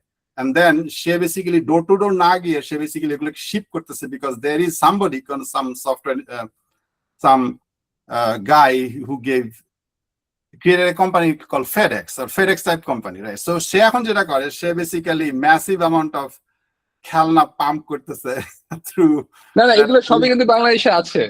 We have FedEx equivalent স্টেটফাস্ট একটা কোম্পানি, হ্যাঁ। তারপরে ধরা যাক যে অ্যামাজন বিকাশ আছে বা কিছু, ইকুইভ্যালেন্ট তাই না? এখানে দারাজ আছে, দারাজ হ্যাঁ। আছে। আপনি পেমেন্ট গেটওয়ে আছে, SSL কমার্স নামে একটা পেমেন্ট গেটওয়ে, দেয়ার আর মাল্টিপল পেমেন্ট গেটওয়ে যেখানে আপনি বিকাশ তারপরে কার্ড দিয়ে সবকিছু পে করতে পারেন। বাট এইটা অনলি মানে অল্প কিছু মানুষ ইউজ ওর করে, কাছে যাচ্ছে না, রাইট?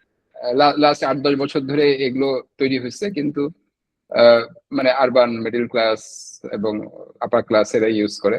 আর ওই যে আপনি অনলাইন কেনাকাটার কথা যেটা বলতেছেন, রাইট? কিন্তু সে সেল হ্যাঁ করতেছে, এটা আছে। সেল করতে, সে কনজিউম করে না, সেল কেন করতেছে না? কারণ why he is not selling online? কারণ খেয়াল করে দেখবেন যে আপনার বাংলাদেশে কিন্তু একটা বিরাট অংশ লোক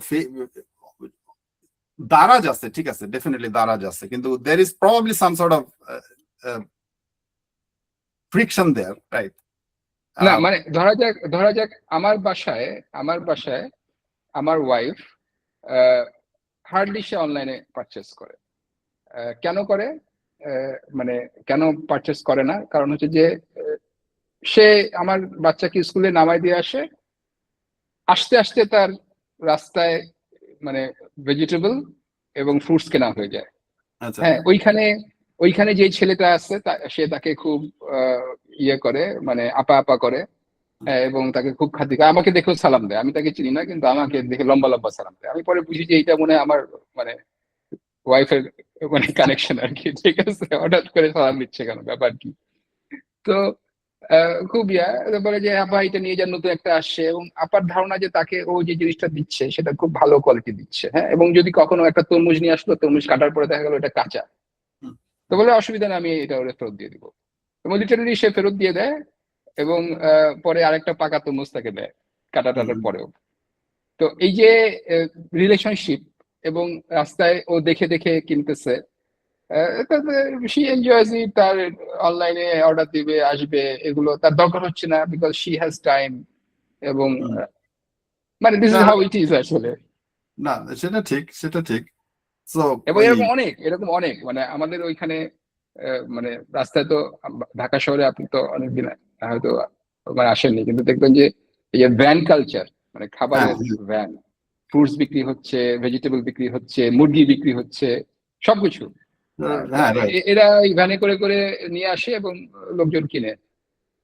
তো এবং এদের ইনকাম খুব বেশি না, এরা পার পার্সন হয়তো মাস শেষে 30 থেকে 40-50 হাজার টাকা ইনকাম করে, which is enough to মানে রাফলি সাপোর্ট এ স্মল ফ্যামিলি। তো এবং আমাদের দেশে যারা গ্রাজুয়েট তারাও কিন্তু এত ইনকাম করে না। সাধারণত গ্রাজুয়েটরা দেখা যায় যে অনেক সময় 20,000, 15,000, 20,000, 25,000, 30,000 এরকম ইনকাম করে। তো বুয়েট টুয়েট তারা হয়তো একটু বেশি করে, হয়তো 50+ করে। সো ওরা হচ্ছে বুয়েট গ্রাজুয়েটের সমান। না সেটা ঠিক আছে, right? There is nothing wrong in it, এবং in fact that's a good living, right? What I'm saying is that like a lot of বাংলাদেশের জন্য like there is a lot of opportunity in a sense যে বহু জায়গায় আছে যে আপনার you have the opportunity to be the first, right? এখন কি বলবো এটাকে, যেন আপনি যেটা বললেন যে ফেডেক্স এর কথা যেটা বললেন, যে বাংলাদেশে কি আছে একটা কোম্পানি যারা এই কাজটা করে, স্টেটফাস্ট। আর মুশকিলটা হচ্ছে যে স্টেটফাস্ট করলেও there is a possibility that you can beat them, or even you don't have to beat it, but they were there, কিন্তু মার্কেটটা আপনি আরো নিতে পারেন। যেমন আমি এখানে বলি, এখানে তো শুধু ফেডেক্স নাই, ফেডেক্স, ইউপিএস, ডিএচএল, বহু কিছু আছে, রাইট? এবং এই যে সো একটা market always can absorb new entry, এবং সবসময় অনেক সময় হয় কি যে second, third, fourth entry can be bigger than whoever started first. জি। আর অনলাইনটা কেন অপরচুনিটি বলতেছি, কারণ কাহিনী হচ্ছে ধরেন আপনি ধরেন আপনার ওয়াইফ যার কাছে কিনতেছে রাস্তার সামনে দিয়ে, সে হচ্ছে একজন, সে তার কাছে সেল করতেছে। আমি ধরেন দূরে বসে আছি, আমি আপনার ওয়াইফের সামনে যেতে পারতেছি না কারণ আমার ফিজিক্যাল প্রেজেন্স ওখানে নাই, কিন্তু আপনার ওয়াইফ হচ্ছে গিয়ে ফেসবুকে ধরেন সে স্ক্রল করে, I can pop an add, আমি তাকে গিয়ে বলতে পারি যে fresh vegetable delivery on your door step, something like that. আমি তার ব্যবসাটা নিয়ে নিলাম আর কি। বুঝতে যাচ্ছি যে আমি as an entrepreneur I will. না, বাংলাদেশে যেটা হয় সেটা হলো যে এই ইকোনমিটা মানে fresh vegetable on your door step, এইটা ওর চেয়ে কম দামে দিতে পাবো পারবে না, না। রাইট? দ্যাটস হ্যাঁ, মানে ওই ছেলেটা আসলে সো চিপ, এবং সে এত কম প্রফিটে ওই জায়গাটা দাঁড়ায় আছে এবং অলমোস্ট ফ্রি একটা জায়গায়, হয়তো দিন শেষে সে 100 টাকা দেয় চাঁদা কাউকে। হ্যাঁ তার সাথে আমি ভেজিটেবল পারবো না, হ্যাঁ বাট হ্যাঁ, এমন হতে পারে অন্য যে অন্য জিনিস কিনে, অন্য জিনিস হয়তো কোনো আইটেম। বলতাম যে I will sell you avocado, যেটা সে মিক্স বেসিস না, হ্যাঁ হ্যাঁ, রাইট, এরকম কিছু জিনিস হতে পারে। ইলিশ মাছ না something। সেটা রাইট, সেটা তো আছে। তো একটু আগে আমি যে আপনাকে যেইটা কথাটা বলতেছিলাম যে ওই লোকটা যে করবে, এই সবকিছুর ক্ষেত্রে দুইটা জিনিস আছে যেটা আমি মনে করি সেটা আপনার আমার আয়ত্তের বাইরে, কিন্তু এটা collectively we have to solve it. আমার কাছে মনে হয় যে একটা বড় উপায় হইতেছে, একটা বড় বাধা হচ্ছে যে সেটা হচ্ছে গিয়ে ক্যাপিটাল। সেকেন্ড বাধাটা হইতেছে যে এই have a solid ground of law. Solid ground of লটা এরকম, আমি আপনাকে আমি এটা একটা ক্লাসিক এক্সাম্পল সবাইকে দিই যে Sergey Brin and Larry Page যখন প্রথম তার আইডিয়াটা তারা আসছে, তারা গ্যাসে পিচ করতে একটা সাম সর্ট অফ ভেঞ্চার ক্যাপিটালিস্ট বাসা থেকে বেরোচ্ছে সকালবেলা, তাড়াহুড়ো করে যেটা দরজা থেকে বেরোচ্ছে, সার্গেই ব্রিন ল্যারি পেজ গেছে তার বাসার সামনে, কে 5 মিনিটের ভিতরে তাকে বলছে যে এই হচ্ছে আমাদের বিজনেস আইডিয়া। ভদ্রলোক পকেট থেকে নোট বই বের করে $50,000 একটা চেক লিখে তার হাতে দিয়ে দিচ্ছে। সেটা কিন্তু ক্যাশ কাউন্টার চেক দিচ্ছে তাকে, some sort of counter check, without signing a single contract, without signing যে কত পার্সেন্ট শেয়ার সে তাদের কাছে, নাথিং, সে জাস্ট পকেট থেকে $50,000 বের করে দিচ্ছে। ইট টেলস টু থিং, একটা হচ্ছে যে অ্যাভেলেবিলিটি অফ ক্যাপিটাল, রাইট? আর সেকেন্ড হইতেছে যে লোকটার ট্রাস্ট, যে সার্গেই ব্রিন ল্যারি পেজ যদি চায়ও তাকে ইয়ে করবে না, কিনা করতে পারবে না। কিন্তু কারণ কাহিনী হচ্ছে কেন, আমেরিকান ল অনুযায়ী আপনার মুখের কথাটা কিন্তু অ্যাজ এ কন্ট্রাক্ট, এমন না যে সে বলতে পারবে না যে আমি 50,000 টাকা আমাকে এমনি দিচ্ছে, রাইট? সো ইউ ডোন্ট, আপনাকে 300 টাকার স্ট্যাম্পে সাইন করা লাগবে না। If you say something that is a binding contract, এবং ওই বাইন্ডিং কন্ট্রাক্ট ভাঙার কারো কোনো খাতি নেই। এখন আমি যদি বাংলাদেশে থাকতে আমি প্রায় গল্প শুনতাম যে সে বিলের জন্য ঘুরতেছে, বিল দেয় না। আপনি একজনের সাথে ব্যবসা কিভাবে করবেন? আপনি ধরেন এআই ডাটা সেন্টার তারা $100 বিলিয়ন খরচ করতেছে, এখন কাউকে বলছে যে তুমি আমাকে অমুক জিনিসটা সাপ্লাই দিবা এত টাকা দামে, এখন সে সাপ্লাই দিচ্ছে না, আপনি কি করবেন? You can't do business in that environment. You have to have a solid ground of contract law that unbreakable, right? And then you need a flow of capital, right? আপনি যদি চিন্তা করেন, আপনি যদি এন্টারপ্রেনার, আপনি যদি দুইটা জিনিস আপনাকে দিতাম যে যেখানে ভেঞ্চার ক্যাপিটালিস্টরা তার টাকা নিয়ে বসে আছে আপনাকে দেওয়ার জন্য, আর দুই নাম্বার হচ্ছে যে নোবডি ইজ গোয়িং টু তার কন্ট্রাক্ট ব্রেক করতে পারবে না, তাহলে একটার পর একটা কোম্পানি বাংলাদেশে তৈরি হওয়া শুরু করতো। অ্যাবসলিউটলি, মানে এটা তো আমাদের মনের দুঃখের কথা আপনি বলে দিলেন আর কি। ঠিক আছে, এ ব্যাপারে কোনো সন্দেহ নেই।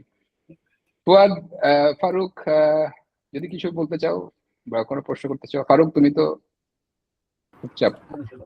না ভাইয়া, শুনলাম, মাথায় কোনো কোশ্চেন আপাতত নাই।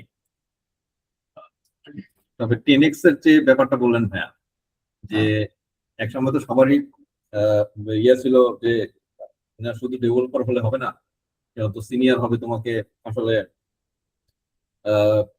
10x প্রোডাক্টিভিটি গেইন করতে হবে। শুধু এটা 10x প্রোডাক্টিভিটি শুধু কোডিং দিয়ে না, ম্যানেজারিয়াল স্কিল, আর্কিটেকচারাল ডিজাইন, এরকম বহু কিছু দিয়েই আসলে এই 10x ডেভেলপারের স্বপ্ন সবার থাকতে হবে। তো এখন এআই দিয়ে তো আপনি নিজেই 10x ডেভেলপার হয়ে গেছে, তো এখন সব ডেভেলপার নিজেরাই তো 10x ডেভেলপার হয়ে গেছে। তো হোয়াটস নেক্সট? মনে করি এখন কি আমরা 100x ডেভেলপারের ইয়েতে ছুটবো নাকি? ওখানে যেটা 10x বলতো, হ্যাঁ আমি ওই যে 10x ডেভেলপার, আমরা তো সবাই জানি যে দেয়ার আর ব্রাঞ্চ অফ ডেভেলপার যাদেরকে বলে 10x, মানে তাদের আউটপুট অন্যদের 10 জনের আউটপুটের সমান। এটা প্রি এআই, রাইট? জি, রাইট। তারা প্রবলি এখন 100x হয়ে গেছে আর কি। যারা 100x রেগুলার লোক গেছে 10x।